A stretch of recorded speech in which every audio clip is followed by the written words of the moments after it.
Mina Namous, vous nous faites entendre les pulsations de la capitale algérienne, Alger, avec le récit d'une jeune femme d'aujourd'hui qui aime, qui vit et qui cherche à être libre à tout prix. Alors tout commence quand elle rencontre un certain Karim. Quel va être l'effet de cette rencontre sur elle?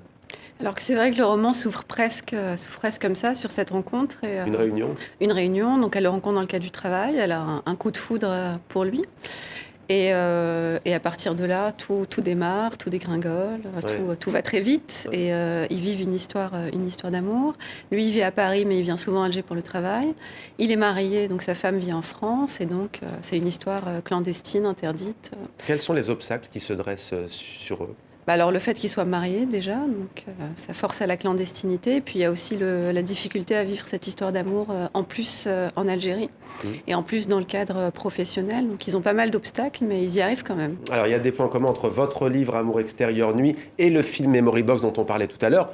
L'amour interdit, l'amour secret. Il y a d'ailleurs des rendez-vous cachés. C'est ce que faisait d'ailleurs à Beyrouth dans les années 80 Maya, personnage du film des cinéastes que l'on recevait tout à l'heure. Vous diriez que vous attaquez à un, voire des tabous avec ce roman? C'était pas le but, c'était absolument pas le but. Le but, c'était vraiment de décrire une histoire d'amour. Elle a eu comme décor Alger.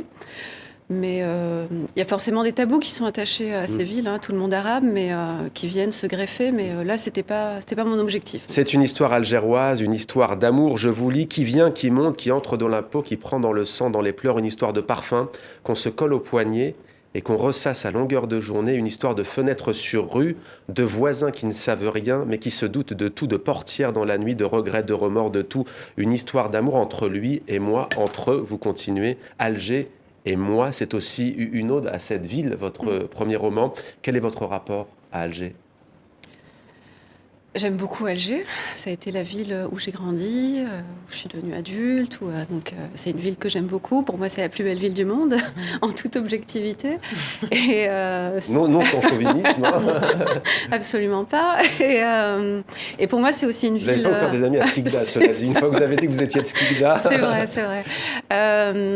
Alors, c'est les deux plus belles villes du monde. Voilà, Allez, ça. tout le monde est content. Et puis, c'est une ville qui est très romanesque. Ouais. Skikda l'est aussi.